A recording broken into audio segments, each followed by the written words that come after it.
Okay, so today we're starting Unit 5B, which is all about 2D area. So today we're going to talk about rectangles, triangles, and parallelograms. And we're going to start with our 2D formulas. So starting with area of a rectangle. So the formula for area of a rectangle is A equals length times width. Okay, then for a parallelogram, we have A equals base times height. Okay, and then triangle, which is the one that we all seem to remember the most often, is area equals 1/2 base times height. Okay, on our first example here, they want us to find the area and the perimeter of the triangle. Okay, well, to do this, I need to find my base of my triangle. Okay, if I even want to think about finding perimeter, I have to have all three sides. And if I even want to think about finding area, I have to have base and height. Okay, so let's start by finding our missing side length and thinking back to Unit 5A. If we're given two sides and asked to find the third, Pythagorean theorem all day long. So I can do 5 squared plus my unknown side, b squared, equals 13 squared. So I have 25 equals 169, subtract 25, so b squared equals 144, take the square root, and b is going to equal 12. So my missing side length here is 12 centimeters. Okay, now I can easily find area and perimeter. So for area, 1/2, my base is going to be 12, my height will be 5. Okay, half of 12 is 6 times 5 gives my area to be 30 centimeters squared. Okay, and then perimeter, I'm just adding all my sides. So 12 plus 5 plus 13 is giving me 30 centimeters. Okay, moving right along to example 2. Again, they want us to find area of this triangle. Okay, again, they give me two sides, but I don't have the third, and the third side is definitely what I need to find area. It's the base of the triangle. So if I'm given two sides, asked to find the third, Pythagorean theorem all day long. So 12 squared plus b squared equals 20 squared. So 144 plus b squared equals 400. Subtract 144. So b squared equals 256. Take the square root, and b equals 16. So I'm going to go label that in my picture. Okay, and now I'm going to find the area, and area is 1/2 base, which is 16, times height, which is 12. Okay, so half of 16 is 8, times 12 gives me 96 meters squared. Okay, continuing right along, let's look at our third example here. Again, finding the area of the given triangle. Okay, well, to find area, I need two things. I need a base, well, I've got that, 20, and a height. Okay, well, check out this 15. They're labeling this 15 outside of the triangle, but realistically, couldn't we say that that 15 is the height of my triangle here? So they have it labeled outside of the triangle, but they're already providing me the height.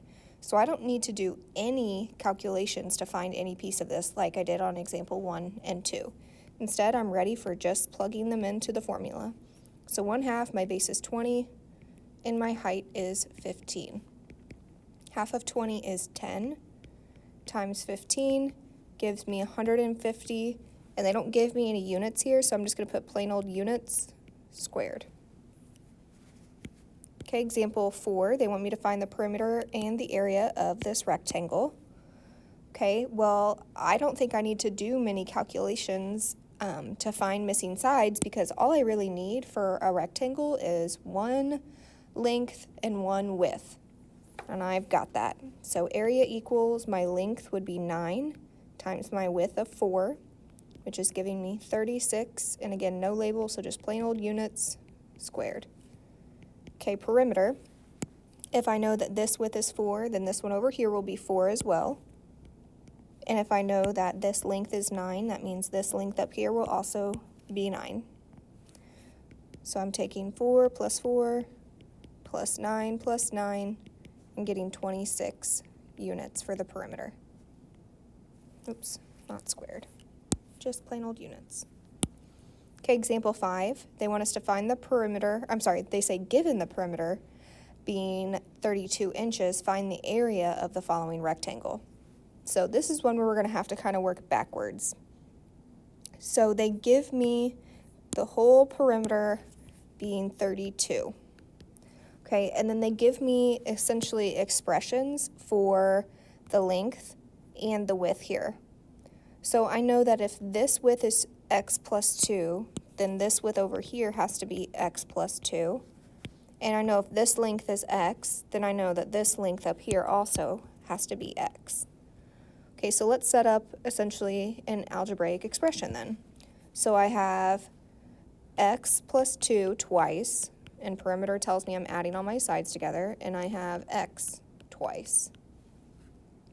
Okay, so then let's go through and combine like terms. So I have 4x's plus 4 equals my 32. Subtract 4. So I have 28 equals 4x. Divide by 4. So now x equals 7. Okay, but again, we have to be careful and reread what they want us to find. They want us to find the area. Okay, so now that I know what x is, I can take that x value and go plug them in to both my length and my width. So that means my length of my rectangle is 7, and my width of my rectangle is 9. Okay, so my area is going to be 7 times 9, which is giving us 63 units squared. Okay, now looking at example 6, we're going to apply kind of the logic we used for triangles and rectangles all in one. So example 6 says that Betty painted a picture of her childhood home. The width of the house is 22 inches, the total height of the house is 24, and the roof is 5. Find the area of the picture of the house, ignoring the chimney. Okay, now let's go back in and let's label things that they give us. So they tell me that the width is 22. Okay, and they tell me that the total height of the house is 24. Okay, and then they tell me that just the roof is 5. So I'm going to go ahead and just like cut the roof line off here, like that. And they tell me I get to just ignore the chimney. Okay, so I've essentially already cut my picture here as I was labeling this into two separate shapes. I have a triangle right here, and then I also have a rectangle right here. So I have two separate shapes that I can find the area of to be able to find the area of the entire house. So let's start with the area of the roof, which is a triangle. So area of a triangle says base times height.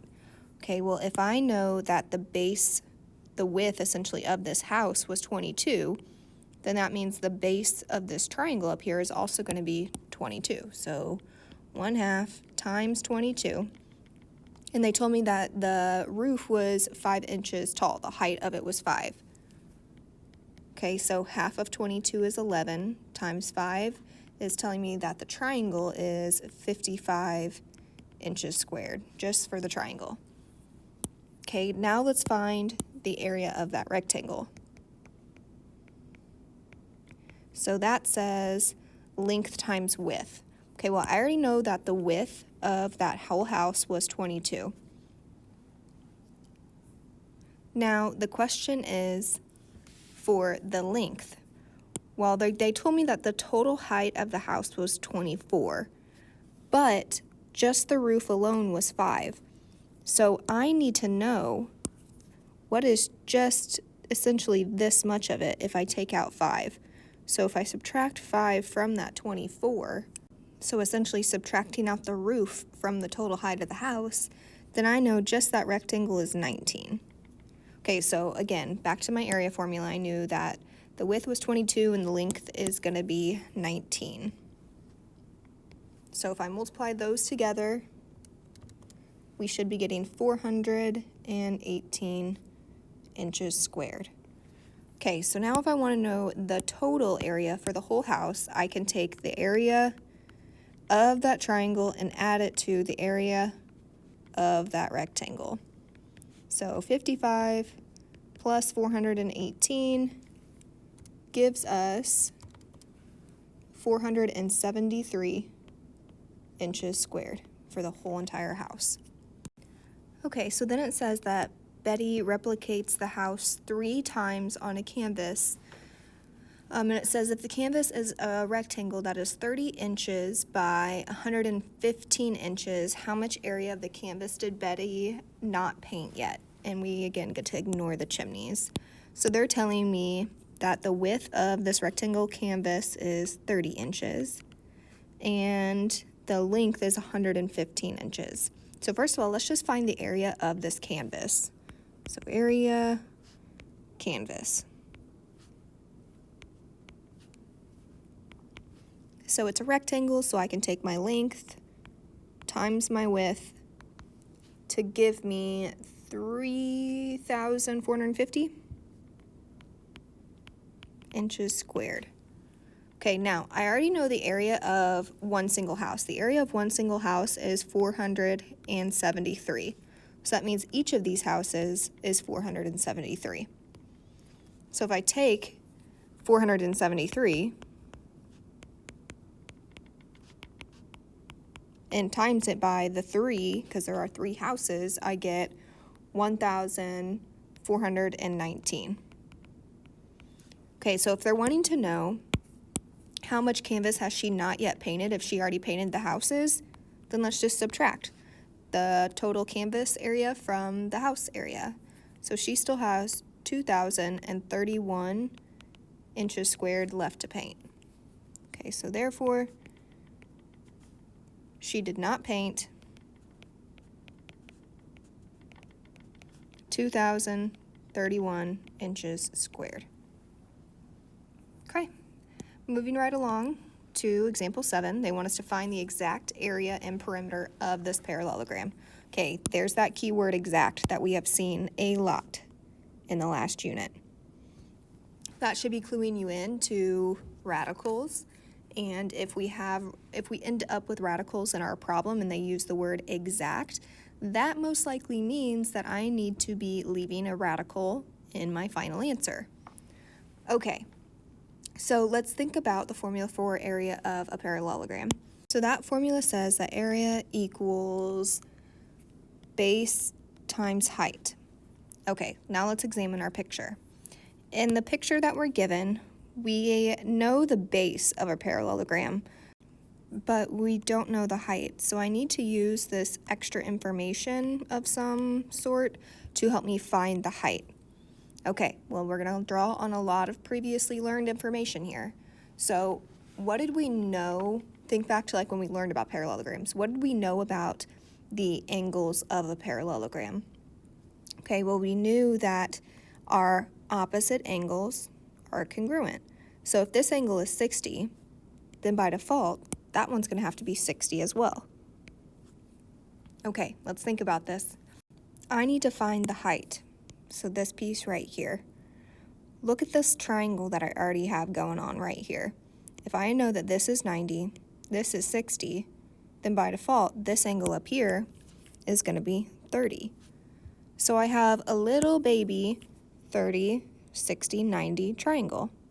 Okay. I know my hypotenuse is 6, and I know that I have no way to go from the hypotenuse to the long leg, but I sure can go from the hypotenuse to the short leg by dividing by 2.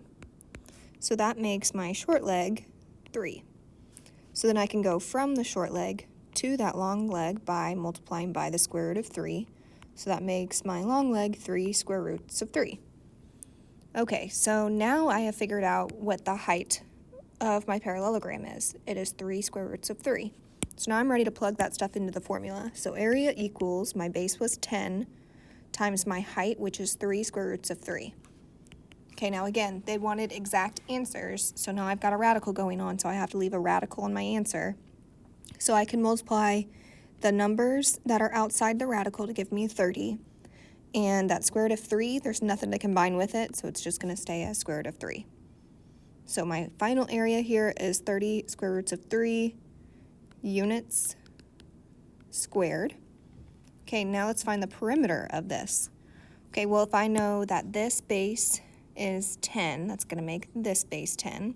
And I know that if this width essentially is 6, and I know this one's going to be 6 as well. So I can do 10 plus 10 plus 6 plus 6, which is going to give me 32 units. Okay, example 8. They want us to find the exact perimeter and area. Again, they're using that word exact. So again, if I end up with radicals within my problem, then I have to leave the radicals in my answer. So area of a parallelogram, again, is base and height. So let's examine what we're given. I'm given the base, but definitely not given this height. I'm also given that this angle is 135, so by default, this one up here would be 135. But knowing that this is 135, that doesn't do a lot for me to figure out what this angle is or what this part of the angle would be. All I know is that the whole thing would be 135. Okay, so back to this whole knowledge about parallelograms. I know that opposite angles are congruent, but what do I know about consecutive angles, angles that are side by side? Okay, well, they have to add together and make 180. So if I took 180 minus 135, I'm left with 45. So that makes this 45 degrees. Okay, so if this is 45 degrees, then this angle opposite is also 45 degrees. Okay, so I know this is 90, this angle is 45, so by default, this angle right here would also be 45 degrees. Okay, so looking at just this triangle right here, I've got a 45, 45, 90. And if I know the hypotenuse of it, I can go to either leg and know the other. I can go from the hypotenuse to a leg by dividing by the square root of 2. So if I have 5 square root of 2 divided by square root of 2, there's no need to rationalize. Take a second and look at both of your values underneath the radical. They're the exact same. They cancel each other out. So we're left with just 5. So if that leg is 5, it makes this leg by default 5 because they are congruent. So now I've got enough information to find that area. So area is going to be 9 times 5, which is giving us 45 units squared. Okay, then perimeter, I know that 2 of the sides are 9, and I know that 2 of the sides are 5 square roots of 2. Okay, so when I'm combining like terms, because that's what I'm doing here, I can combine both the 9s to give me 18. Then looking at the radical pieces here, I can combine the 5s in front to give me 10. And then I have the same value underneath the radical, so I can just leave it with that 10. So 18 plus 10 square roots of 2 units. Okay, last problem here, problem number 9. Again, they want us to find the exact area of this parallelogram, and they tell us that angle Y is 45 degrees. I'm going to go ahead and label that. And they tell us that segment PL is 10 feet, so I'm going to label that. And then they're telling me that segment PY is 5 square roots of 2. Okay, well, right there, they've already given me enough information to be able to find this height of PK. If I know that this is 45, this angle is 90, by default, this angle up here has to be 45 as well. So to go from the hypotenuse to either leg, I'm going to divide by the square root of 2. So 5 square root of 2 divided by a square root of 2 just gives me a plain old 5. So I know if YK is 5, then by default PK has to also be 5. So to find the area, I can take 10 times 5 to give me 50 feet squared. Okay, Go ahead and get rolling on that homework. Let us know if you have any questions.